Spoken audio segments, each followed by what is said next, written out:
Hey everyone, Updog here, and today I got a special video for you. Gonna go over everything that I do. This is a resource management game, right? So everything that I do and did to get this guy right here. Where is he? Over here. And how I was able to do it, not being in a top 50, not even a top 100 alliance. And no, it doesn't involve very much money. I do buy some of the passes, which I'll talk about. But yeah, let's get into it here. So, first off, we're going to talk about the stores here. So, when Gear 18 first came into the game, when they first put it in the game, I was buying these pieces. I bought all the pieces I could find. Now, since I got Skrull, I got some of the rewards from the first time clear. I'm sitting okay. Skill's a little low here. And tech maybe a little bit low, but I'm going to probably slow down finally on buying some of those in the store. And just kind of let my orbs, my Gear 18 orbs and the ones we get from the raids, I'm going to probably slowly let that kind of let me, fill my inventory that way. But like I said, when they first come out, I would always be buying these. It did hinder me a little bit on developing my roster because of the gold. I was spending a lot of gold on these. I also buy the uniques in here as well, because I knew that there was going to be if you were going to take a character from 1 to 95 and all the way to Gear 18, then you're gonna need a lot of these centerpiece uniques right here as well. So I did that, and then I would make sure I opened up my these Gear 18 orbs. I have plenty of the 17, so I'm of the school of thought where if I don't need it, then I just let the orb sit there. So same with all of these orbs you see here. But I did open the 18 orbs there. I do open these epic orbs from the raids as well. These elite ones are kind of like the 17, so I don't really open those very often. I do open these teal orbs though, because those have the centerpiece uniques in them as well. So that's kind of like the main number one thing on the list as far as what I did to get Super Skrull. I was 1,233 I think it was rank, so 1,200th person to unlock him. And you also want to check like the war store for the uniques as well. I'm running a little bit low on war credits, and then also the Crucible store. I got a ton, just a truckload of Crucible credits. So that's the number one thing. The second thing, well, not really second, I guess. All the other things are kind of like little things that add up and add up and add up to help you get further in the game and just help your progression a lot. So, just real quick too, just wanted to prove to you guys that we're not in some crazy alliance. So in TCP wise, we are 282nd. So let's go to raids here real quick. So war, we've been getting like 1 to 3% rewards. The closest we ever got to top 100, I think we were like 120 something or 113. That was a couple weeks ago. Let's see here. So for raids, we're about 200. So yeah, not a crazy alliance like some of the envoys out there in the top alliances. I take pretty big pride in my roster management, and so that's why I'm trying to share some of my tips with you guys as well. I did do a video like this before, where I unlocked the big apocalypse the same night that Mobile Gamer did. So this is kind of showing kind of an update to that one, showing that yes, again, it is possible to get ahead. And speaking of the store too, I didn't hardly refresh the store until I was, let's see, towards the end of city. When I was getting close to the end of the city nodes, I was refreshing some, not a lot, just because of the Juggernaut event that's going on right now, where you need to spend power cores for the milestones. That's what I was spending the cores on for. So maybe like 1 or 2 refreshes per store refresh, and that was it really. But yeah, just accumulation over a long period of time with buying every G18 I could find in the store. Another thing that'll help you just as a new player or mid-game player, or even at the end, if you haven't maxed out all your challenges here, they definitely add up over time, and especially like the T4 one. It doesn't seem like it's a lot. You get 15 every, well, 3 days a week, and so, but I had before I did Skrull, I had like 10,000 something, so it definitely adds up over time.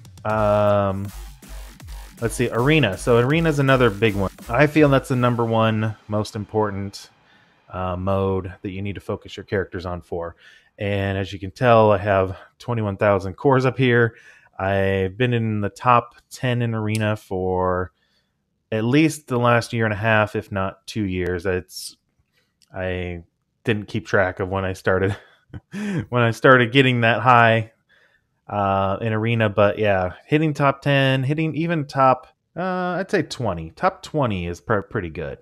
So you can do that. Then you can build up a stash of cores, and also to kind of go along with the building up the stash of cores, you want to be spending, I think it's like just a little over 1 million gold, and then you'll get all the cores out of the gold spending milestone.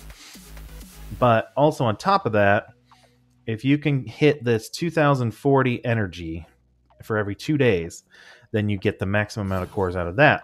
And so how I do that is one day I'll do 960, as you can see here, and then the other day I'll do 1080 energy. And that way I'm min-maxing my use of cores that way. And also, make sure you check out the web store to get your free energy that way as well. But really, yeah, doing that, gaining the cores that way. World Warrior, no, doesn't have any cores on here. Okay, so, and then doing as good as you can within reason of your resources, as good as you can in the milestone events. So like we had Zombie Jugs, we have the new month-long event starting, and then we have like at least 2 events a week usually going on. So if you can usually get to, let's say, the monthly item or whatever, the meta item is what they call it. If you can hit that, or maybe a few milestones after it, you're sitting in pretty good shape. It all depends on the event, and where your roster is. What I would not recommend is chasing those specific events. Like, let's say there's a Crucible event and use this certain team. If you're really hurting for gold or training mats, do not chase those events. Just do what you can.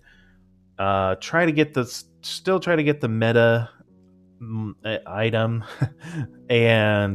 but it's just a trap basically for you to build up those special teams, and especially like if you're looking at extra points for like gear 16 or 17, at least right now in the current state of the game, it's kind of a trap. So let's see what else. Red Star Blitz. So I've always done my due diligence. I do my due diligence a lot in the game. It does take a lot of attention to detail and just always being diligent, I guess. So I've always done the Red Star Blitz. It's the numbers go up over time as far as what score you want to get, but I always try to get the let's see here, the 1 to 2% rank. And right now it seems to be about 13, 14 million, something like that is what you need to get that for that. So I always get the 5,000 here, and then with the milestones, so that's 13,000 orb, red star orb fragments, and that'll just help you get your dark promotion credits, so you can upgrade your characters, because there's a huge list. You can check out my infographic on that.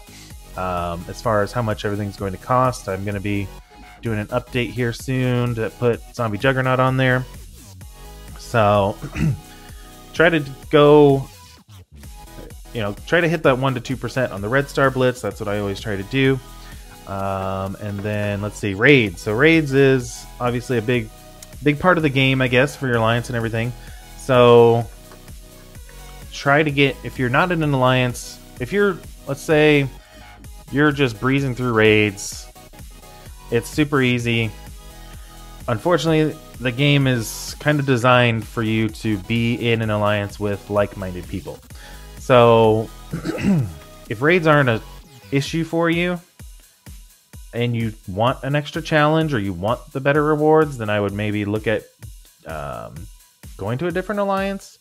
But like we just started 1.5, maybe like a couple weeks ago. So we were doing 1.4 for a long time. Once Pegasus, everybody got their Pegasus built up, we started 1.5, and we're doing a little bit of 1.6 here mixed in there. But that's another thing. Like some of the top alliances, they are doing the tougher raids and getting the more gear, but yet here I am, ranked number 1200, and was able to get him. So that's I'm pretty proud of it, actually. So let's see, I'm just doing a calculation real quick. So that's only, so 1200 is only 50 alliances worth. A full alliance of 24. It's only 50 alliances worth of people who have Skrull.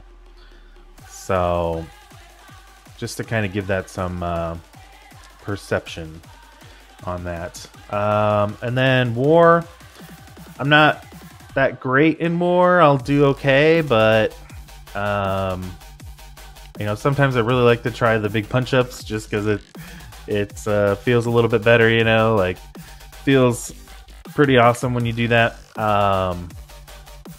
So I'll be a little risky sometimes. But yeah, just make sure you get your war attacks in. Help out your alliance. Try to get at least into a Platinum 3 alliance. That's where we are. And we win most, we lose some. So yeah, and if you save up your war credits for the events and all that good stuff. So yeah, let's see, and then Crucible, I would say. So I've always said Arena is number 1, and then raids and Crucible, I think, are the second most important modes that you want to focus on. So actually, we'll say raid second, and then Crucible third. But hopefully, you can use some of your raid teams as a crossover for Crucible. But yeah, I would say Crucible and War are probably like 3A and 3B. Just depends on which one you like better. I like Crucible better. So yeah, and with they've updated the rewards. I'm happy that they did that, and I hope they continue to, especially the season rewards. The gold really isn't that great. I wish we could get a little bit more gold for how long the season is. The Dark Diamond credits, that's going to be pretty important. So I'll probably make a graphic on that down the road, as far as how much the costs are for those characters. And let's see. So I was talking about spending very little money. So I do buy on occasion the strike passes or the RTA passes, and they've gotten a lot more value for the money lately. So I have bought them a couple of times in the past month. And so if you have some disposable income that you can spare, that's definitely worth all the money that they charge for it, 20 bucks. You know, you get a ton of shards, you get a ton of gold, you get a ton of these gear 18 orbs. So that I think is a good value right now in the game. And then the last thing that kind of led to my unlocking Skrull before a lot of people, especially mobile gamer, is the Dark Dimension Planner. It's very important to you know look at what kind of gear you have available, and also how much gear the characters are going to cost, and how useful will they be for you in, let's say, 3 to 6 months. You want to bring useful characters. You also want to try to bring useful but cheap on the gear characters. So, like for my global, I did Cap World War II and Iron Fist World War II. Are they amazing? No, but they did their job pretty well, actually. I was pretty, you know, I'm a little bit overconfident in some of my choices, especially in war. So sometimes it doesn't pan out, but for this, I was, you know, really thought about it hard. And the only thing that I kind of overlooked was I thought Iron Fist revived outside of raids, but he doesn't. And if I had seen that, I might have made a different decision on the two there, on the pair, because you definitely want to take them as a pair. But, so, yeah, make sure they're going to be useful for you. Make sure they don't cost a ton of gear. And that way you can get further in the further sections down the line, you know. So let's take, for example, okay, so like my Doctor Strange here that I chose. I was going to take Sylvie because I really like her as a character. And I was going to maybe take Beta Ray Bill because I have a ton of his middle piece unique. But they're both 66 mini unique pieces. And Doctor Strange, he is only 44. He's still Mystic, just like Sylvie and Beta Ray, but he was cheaper, which allowed me to do Robbie sooner and Adam sooner. I actually have quite a bit of Mystic gear still left because I made this one decision here. So it's pretty crazy how things will affect you down the line. Another example is, so I did Photon and Nova. Those were my only two bios outside of the global here. That allowed me to build up Super Skrull day one when I got him. So to gear tier 18, as you saw earlier in the video. So that decision helped me out. And then one other example here. So this one's a negative example. So I did Miss Marvel and I did Firestar. I like New Warriors in Crucible, and like I said, I like Crucible overall. So doing those two mutants, even though I only had APOC, who's pretty expensive, but he's definitely worth it. So I only had 3 mutants up to Legendary, but I was right on the border of not starting Legendary for a few days because I didn't have enough mutant gear still. So that's a negative example of, okay, if you don't plan it out carefully, and maybe you don't get good enough RNG on the store drops, that it can hurt you.